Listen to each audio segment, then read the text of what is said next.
So doesn't it seem to me that the solution is the money? It's license. I mean, Albhy's saying, you're not going to stop any of this technology. And to Susie's point, it's going to continually get better.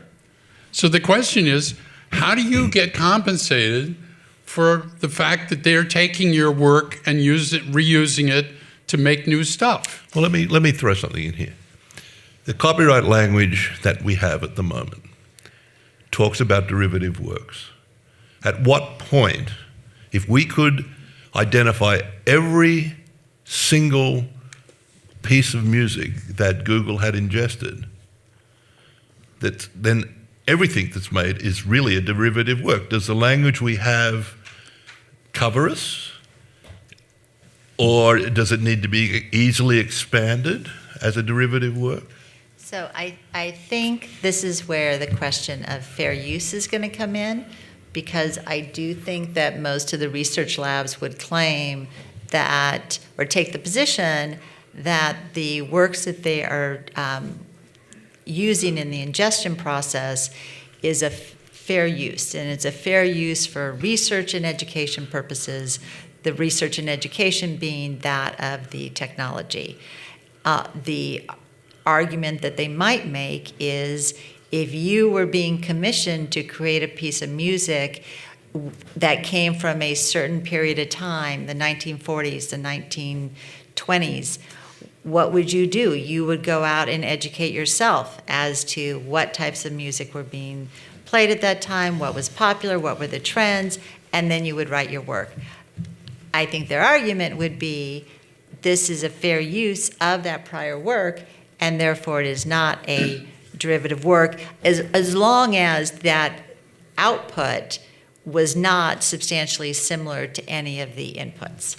Yeah, but if you're monetizing it, though... So I'll give a different answer. Yeah, okay, right. I mean, it's a completely legitimate answer, but I'll give a slightly different answer, which also addresses Jonathan's question, do we need a new law?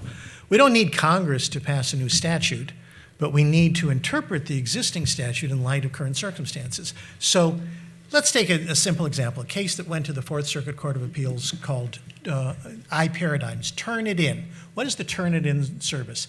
It was used by high schools and colleges to identify plagiarism.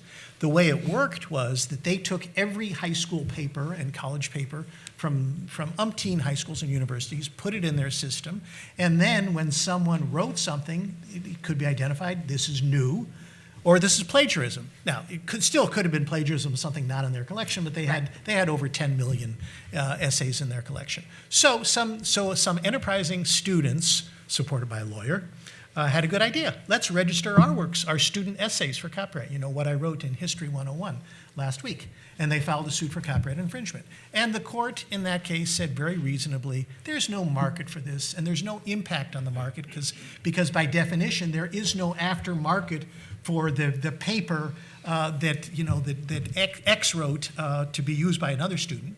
So therefore, reasonably, the court said that was fair use. Ingestion today poses a completely different question. Things change in the law. Back in 1984, the US Supreme Court said it's fair use to time shift, to use your Sony Betamax machine to record Gunsmoke and not watch it Sunday at 8 p.m., but instead watch it at a time of your choice. Okay. Decades later, when there was a commercial squelcher with a remote control digital video recorder, different result can come about. So I would say the same thing. We don't need a new law, but we need to interpret those decisions that were reasonable when they were issued in light of the new circumstances and come up with a new interpretation.